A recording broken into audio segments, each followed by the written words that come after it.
Computer. All right, you're on, and let me make sure that okay, you can share. Okay, you should be able to share screen as well. Go ahead. All right. So today I wanted to talk with the group and the viewers about one of the challenges that as you're starting out that you're going to have. And that's getting all the tools and the environment set up in order to do these things, right?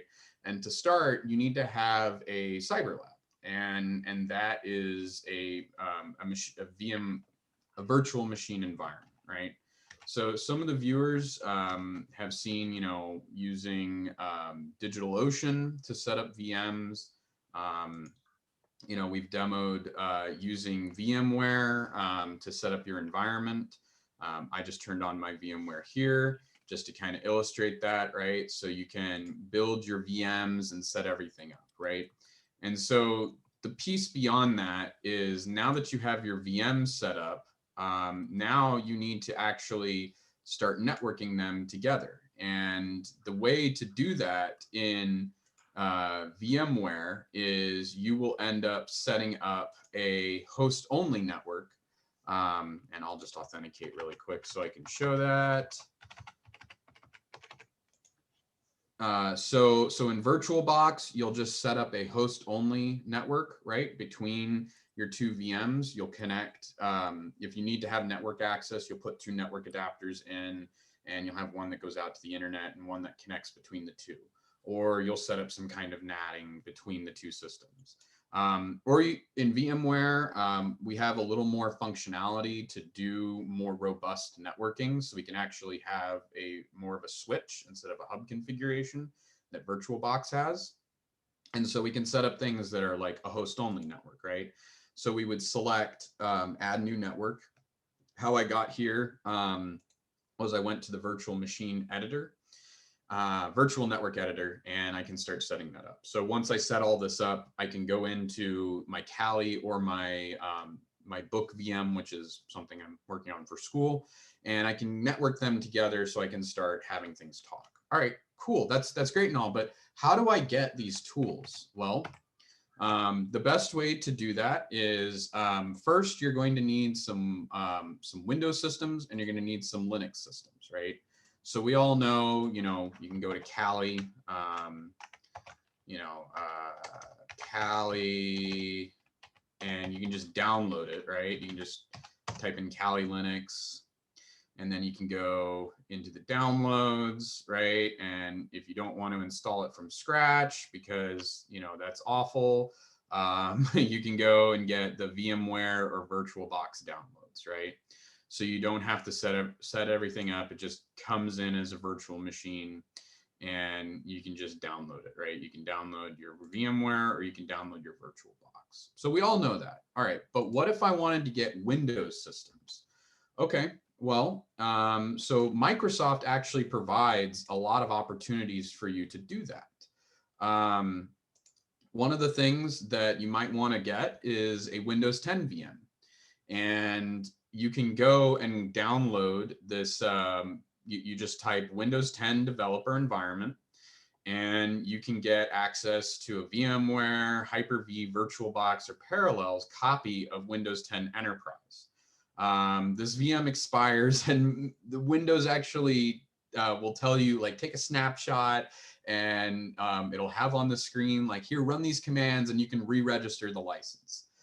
So it's great. You can almost run this in perpetuity until the image that it was created with is no longer viable, and then you have to go get a new copy. But the best part of it is that it comes with things like Visual Studio Code, developer mode is already set up. It's got the Windows SDK in there, and it also has the subsystem for Linux already installed. So you can just start spinning things up as you go. Okay, that's great. But, Dave, what if I need to go get older copies of Windows? Okay, well, first off, we could go get ourselves a copy of Windows Server. We can download a free trial of Windows Server 2019. And you just type Windows Server and trial, and then we can grab it. And we can get a couple older versions here, right? And so when you click on that, you can get the on-premise, and then you can choose the ISO. And your evaluation about 180 days. You'll have to do the snapshots, right? And so we can get 2019 server, we can get the essentials version, right? We can get server 2016 essentials, we can get 2012 R2, and that's about it. Okay, great. But what if, the tool or the tutorial that I'm reading online has me using like a 2008 or a Windows 7 system? Okay, that's fine. So there's a thing called the Microsoft Developer Network. And what you can do is when you sign up and you get yourself a subscription, right? So, and how did I get to that? All right, well, so first I looked for Visual Studio, right? And I was like, I want to get an old version of Visual Studio. So I typed in Visual Studio and it brought me here, and I asked for older downloads. And so it said, like, if you want to get an older download, you can go here, right? And so like I see 2015 and 2013. All right, that's cool. But what if I want to get an even older version?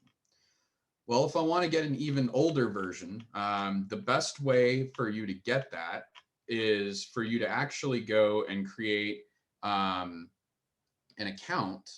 So you'll just create an account for Microsoft Developer Network, and once you get all signed in, then you can get access to all these different products, right? And so you can even start searching for like Windows 7, and we'll go ahead and just see what comes up.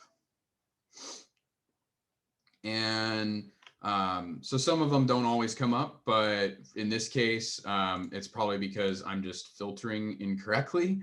So I'll go back to downloads. Demo woes, forgetting where things are. So we say like 2008.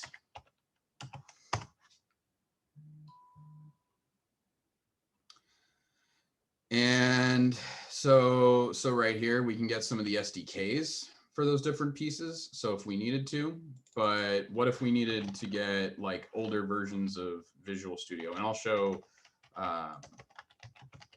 Studio like 2010, right?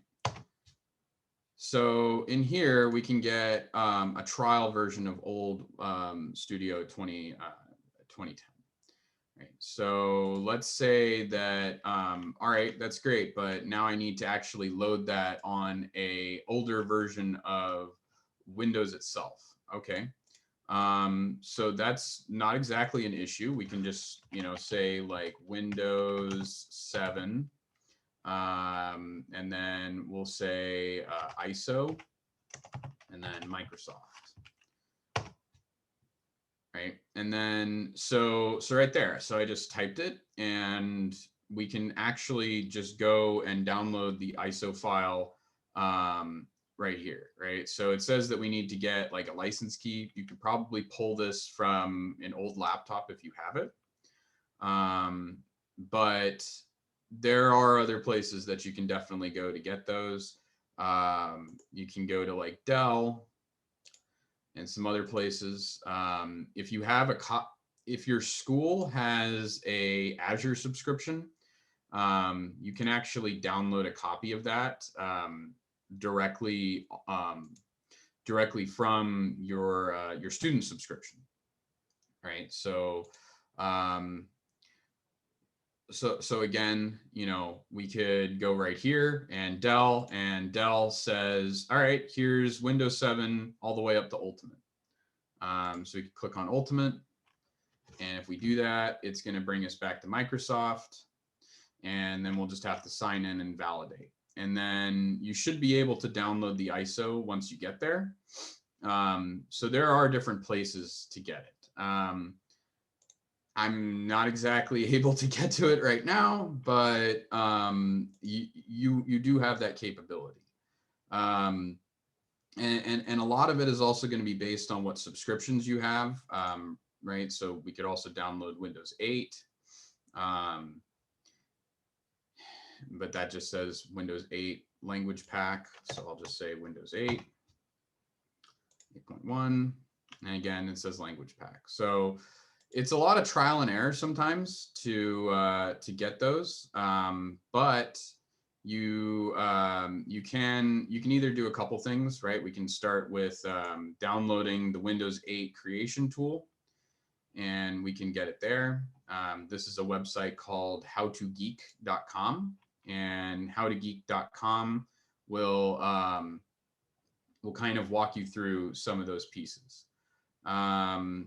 And so again here, right, like if you do have a valid retail key, you can get it. If you don't, well, you might be a little out of luck, but there are different ways to get it. So Windows 8, you definitely have the option. You go to this website for their software download, and then you can just start downloading it, right? And you'll download the full ISO there, and then you can keep moving on. You may not actually need to download Windows 7 if you can avoid it, because if you can get yourself a copy of 2008 R2, you actually will have the same underlying subsystems that are in 2008 are exactly the same for the most part as what's in Windows 7. So we'll do that again, Windows 7 2008 R2, and we'll say ISO, and right here. So Microsoft is kind enough to offer us an evaluation copy. So where do you get all your copies of the Windows ISOs? You can get them directly from Microsoft, right? And so it's just a little bit is a little bit of trial and error. If you need older software, you need to make sure that you have this Microsoft Visual Studio subscription. Okay, so that's great, but what about older versions of Linux? All right, well, so fortunately for Ubuntu, right, like they keep older copies of all of their ISOs. So all I did is I went to Ubuntu releases, right? And I was like, all right, I'll download Ubuntu server. Well, right here, it says older releases ubuntu.com.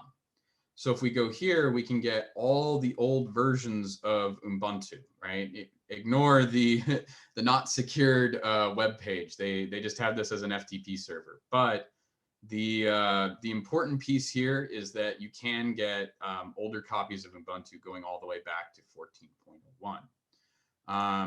Debian is kind of the same thing, right? We'll say older versions. And we can go to Debian releases. And we can go all the way back to HAM, right? Obsolete stable release. And so if we wanted to download these, right? So we would say 8. And then we just need to choose our architecture, and then we can just start downloading it. So tons of different ways to get yourself access to all these old distros, and then you can get yourself set up with them. If you need to start installing your VMs, right, you can install a VM in VMware or VirtualBox. If you don't have the funds, you can get yourself VMware Player. And this allows you to have a lot of the same functionality that's in regular VMware Workstation and some of the other products. It's not fully like what you can do, like what I can do in Workstation. Like I can create ISOs, I can connect to my ESXi, I can do all these other really fancy, nice features, but it gives you a lot of the same functionality. And why would you want to do this? Why would you want to choose VMware over VirtualBox? Well, the fact of the matter is, once you get out into the corporate world, a lot of people are going to be using VMware. Not a lot of people are going to be using VirtualBox. And frankly, VMware is got a lot of money behind it. VirtualBox has Oracle behind it, but VMware that's all they do is they make software to run virtual machines. But also, you know, same sort of idea, VirtualBox, and then you get the Oracle VM VirtualBox. Why do I want to stay away from VirtualBox? Well, early on when I was playing around with networking and things like that, the limitation was that the more machines I tried to network in VirtualBox, the more my computer started to crash and the more that I couldn't get the networking set up, and it wasn't actually true networking. With VMware, you actually have a true VM switch. So it's an actual like emulated physical switch that sits inside of your computer as an additional adapter, and you're connecting your VMs into it. A lot of the tutorials and things you'll see out there are VirtualBox, and you might be thinking, oh, if I go VirtualBox, like I'll be able to follow the tutorial exactly. No, that's not true. Once you get your VMs set up inside of your environment, there's no difference between what you do in VMware as opposed to what you do in VirtualBox. And if you find VMs, right, like from places like, which I'll show next, you can actually bring VirtualBox images into VMware. And there's tutorials and documentation to do that because there's a particular standard that has been adopted for virtual images that can be exported between these different systems. Okay, so what if I needed to get some vulnerable VMs, right? I just want to start attacking things. So actually the easiest place to get those is exploit DB. So we'll go to exploit DB. And we want to go, maybe I've forgotten, maybe things have changed. I think things have changed. Yeah, they definitely have. All right, so my bad. The place that I'm actually thinking of is this place called VulnHub. And VulnHub is a website that has a lot of virtual VMs in there. So these are VirtualBox and VMware images that have been featured in Capture the Flag games. And some of them have actually shown up in the OSCP games. And why is this good? Well, like let's just search for one that I've played on before, Mr. Robot. Mr. Robot 1. So you download the OVA, you import it, but the nice thing about it is that people have done walkthroughs of these different vulnerable VMs. So as you're starting out and you're like, oh man, I don't know how to do it, we just click on the April 4th, and this guy has made a blog. So going through and running these commands is not going to be as learning, you're not going to get the same level of learning if you sat there and pounded away. Sorry, I hit the space bar. If you pounded away at the VM and tried to break into it, was researching. But if you're fresh and you're new and you have no idea like what these different tools are, going through a walkthrough and actually running these commands against the different VMs is a great way. And it's a great way to not only think about that, but then think about like, okay, yeah, what's this file command? All right, well, then I should go Google the file command because he says he ran the file command and it was able to tell him what was in that. All right, so he then ran this word count command. What is that? Because it's telling him how many lines are in there. And some walkthroughs are better than others, right? So really what I would suggest is definitely run those. Run through those, check them out. There's a lot of really great things in there. And the other piece about VulnHub is that it has a lot of resources, and it also has a lot of different areas that you can go to start learning more about hacking, learning more about pen testing. And they also have a help section, which talks about setting up your environment and setting up, something for penetration testing. Like, what are you going to need? Where are the targets? How do you set that up? What does the network look like? And it talks about what you would need to do for those different networks. So it's a great starting place to go. And something that I just wanted to share, because I will talk about it in hopefully a future video, is this is great, but what if I needed to actually extend this, right? Like, because here's the bottom line. Here's the issue whenever you start setting up your virtual networks like this, right? So here's just an image, and it's showing that you've got your host computer and it's setting on this this LAN environment, and then you got your VMs behind here, and they're all connected, and it's that host only network. You're not actually seeing what it actually is like to start attacking machines in a real true environment, because a real true environment is going to have routing behind it. It's going to have firewalls. It's going to have things like that. It's actually going to be very different. Doing it this way is no different than me sitting on my LAN and, you know, trying to run denial of service attacks against my PlayStation 4 while my fiance was watching Gilmore Girls. And then now I no longer can do that, and I must have a virtual environment. Okay, so I went out and started thinking about how would I get a virtual environment. So running across some things, there's a individual named Tony Robinson who is a security researcher, and he wrote a book called Building Virtual Machine Labs. And what this essentially shows you how to do is set up an environment like that. So what does that look like, and how do I get the book? Okay, so the book is either available on Amazon, or the book is available for free through a place called LearnPub. So you could say I want to pay $0. When I bought the book, I think I paid like $10 just to support him. And then you add the ebook to your cart, and then you download it. So let's take a look at what that book actually looks like. So here is the book right here. And the piece that I wanted to show was specifically these sections that are here, right? So he has this table of contents that kind of walks you through, like, what is a hypervisor, what are the configurations that you need to do, and how to set it up. So everything from building your own ESXi, which is like the big brother of VMware Workstation. And now we're starting to talk about hypervisors. So let's briefly talk about that. Right, he says, what is a hypervisor? Well, there are two types of hypervisors. There's a type 1 hypervisor, and there's a type 2. A type 1 is basically an operating system that sits on a bare metal computer, and all it does is run VMs.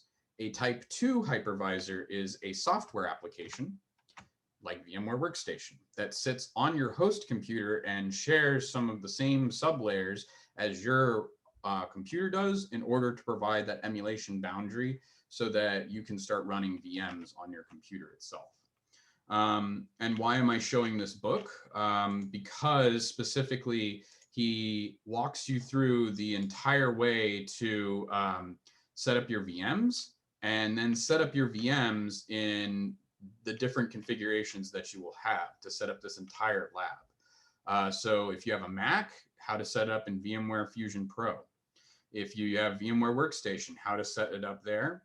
If you have an ESXi, how to set it up there. If you have Hyper-V, how to set up the environment in that way. And if you have VirtualBox, how to set it up that way. And so there we go. So Hyper-V and Oracle VirtualBox. And I really quickly wanted to show what this all looks like in terms of the overview. So this is and let me reduce the size here. Oh my, will fit to page. Okay.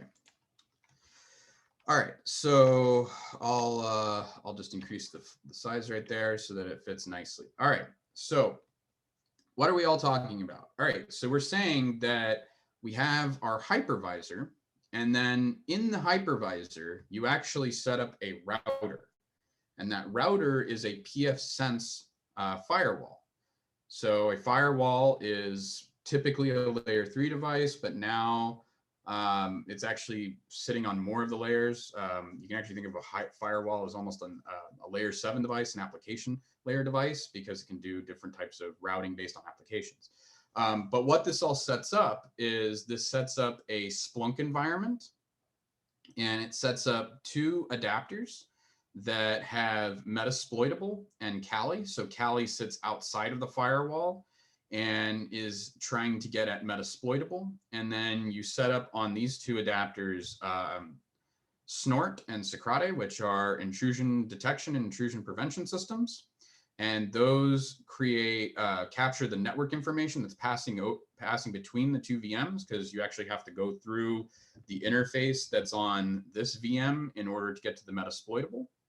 And then all that information is forwarded back to Splunk. And the guide walks you through setting up everything from pfSense all the way to Splunk, and how to get like a developer license for Splunk so you can ingest like the 10 gigs a day and other things like that. And then he has, you know, different use cases and why you need to create it that way. And he also has how to extend the functionality of it, right? So like how to set up remote lab management, how to set up jump boxes, right? So like if you wanted to use like a Raspberry Pi as a jump box to protect your environment, you can do it that way, which going through this guide actually teaches you a lot, right? Like you have to set up SSH tunnels. You have to set up key authentication. You have to set up DHCP address allocation. You have to go into your router and start thinking about like, okay, I need to set up a static IP. Well, a static IP in a DHCP environment is just an address reservation. So going through this book actually teaches you a lot about how to set up these tunnels, even setting up tunnels in Windows systems, right? So if you're not a Linux person or a Unix person, and you love Windows, this is how you can start setting those things up. And then it also talks about how to set up the universal forwarders in Splunk. And that's a major piece that you'll see in your CCDC games and some of these other cyber games is you may be given a system and an environment and you're supposed to run it, but that environment isn't completely set up properly. Well, this guide has a lot of the information for you to build that lab, and then you can actually do more things with it. And what's the other piece of it? So now that you've built the lab, right, you can actually start extending it, right? He's got like a malware analysis lab, right? So now that you've set up this environment, you can set up that interface and you can put some of these different VMs in there to start doing like malware analysis, right? And if you wanted to be doing like penetration testing, you know, the same sort of idea, right? And why does it look like this? All right, well, so the general idea here is that when we are attacking things, we want to have it in a secure environment. This pfSense gateway, you can set it up in such a way that with using that Raspberry Pi jump box and what he's talking about, you can actually isolate this from the rest of your home network, right? So once you've set up a tunnel into the environment, pfSense is only going to accept the IP address coming from that VM. And that's really important when we start trying out some of these different types of attacks, right? And so, or when we start trying to experiment with something beyond malware or a binary that we found from a CTF. We don't want that to infect our environment. And this is definitely a good way to start thinking about that, because you need a cyber lab when you're doing these things. But the benefit of this lab is that this goes beyond just the idea of setting up an environment, right? You could even use this as a IT ops environment, right? You could set this up so you could experiment with automation and things like that. If you don't want to shell out, if you forget like I do, and sometimes forget to turn off your VMs in Amazon AWS, and now all of a sudden, like, oh, I spent $25 in the last 2 days. Why did I do that?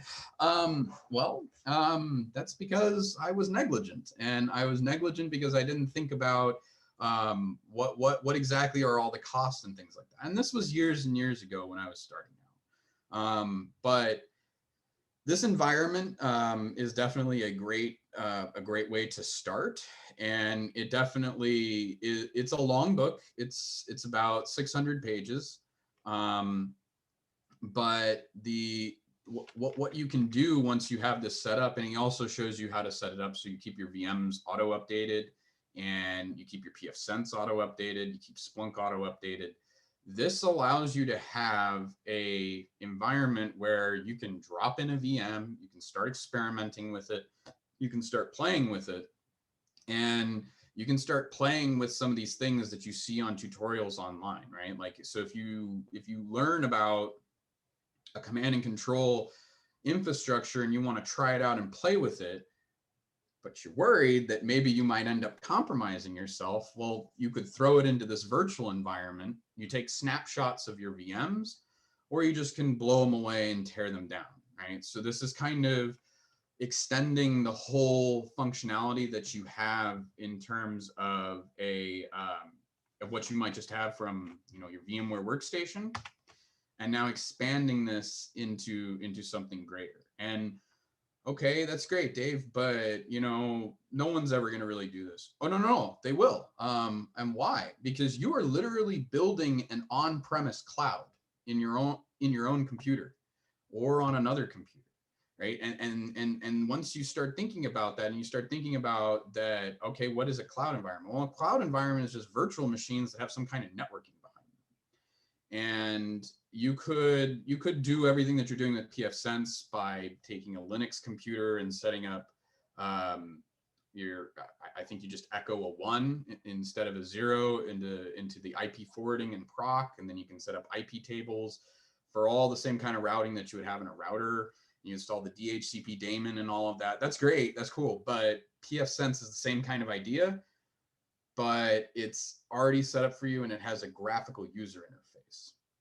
And going through this guide will kind of, at least for me, when I was doing it, it helped expand my mind in terms of that idea of like, okay, what does it actually take to build and maintain and run all this types of infrastructure? And, you know, it allows you to have that. Right now, my environment isn't on and working, but hopefully by the next video or beyond, I'll have something working so that I can show this. So with that, that's kind of all I really wanted to show today and talk about is talk about how can you go out and get some resources and start doing these things. How can you go get the VMs that has been shown in some of these demos and start doing the work there. So with that, any questions? Yeah, so this hopefully I'm gonna be able to get some type of lab environment as you're showing in that diagram right there. I'm hoping I'll be able to do that because, you know, currently due to my resources, right, my environment is very small with my VMs, you know, just a few VMs here, and then the most complicated is maybe 2 to 3 different IP ranges, right, at most in my own host system. But an issue that I do run into a lot in sort of my limited hardware environment is that I would run out of hard drive space because freaking, you know, we're in cybersecurity, and for me, VMs are the biggest hard drive hogs.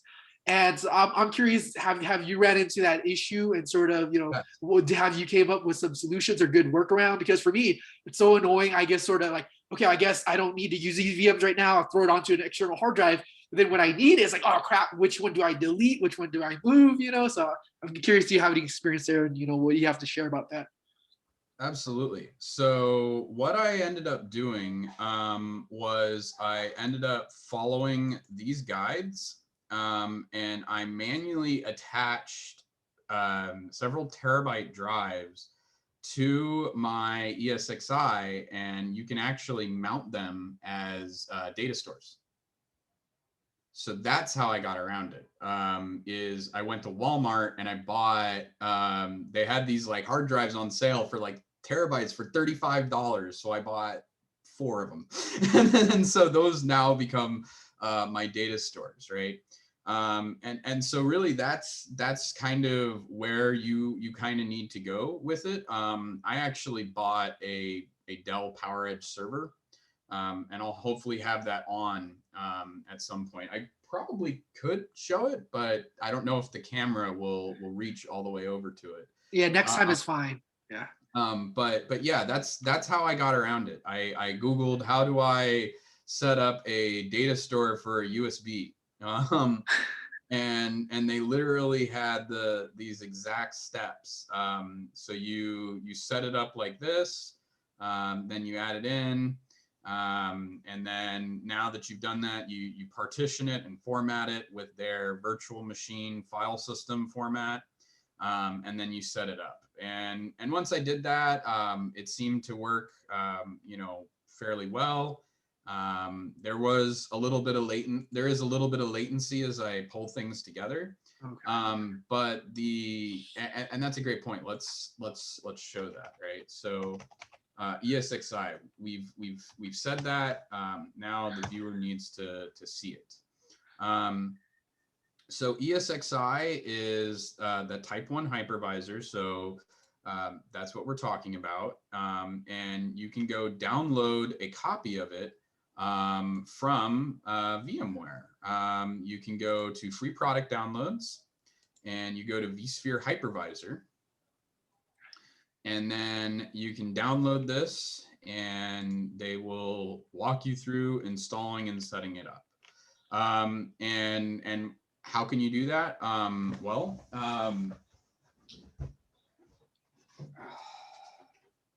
So this device is something called an Intel NUC.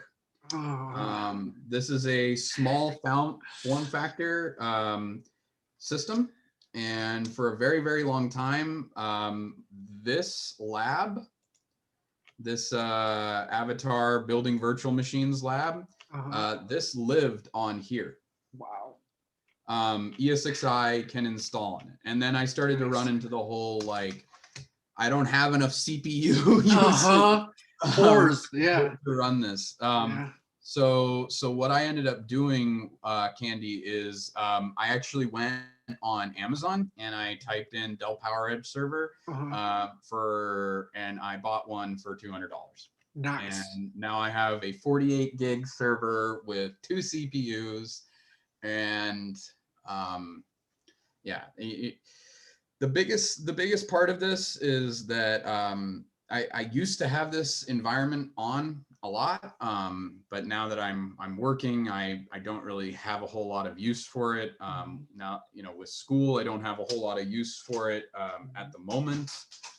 When I played in the cyber games more often, this is exactly what I would do. I would go in to that virtual environment.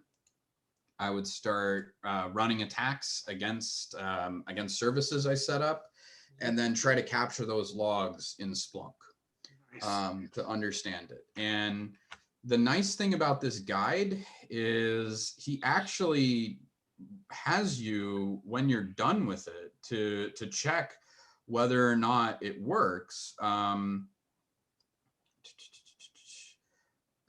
He actually has you, test everything and then see whether or not you can actually connect. So he has you log in, you start Armitage, you run a Hail Mary, and then you see whether or not you can actually see those information in Snort or Socratic, right? So actually, what do you need to do to set up the query inside of Splunk, right? And I scrolled through that very fast.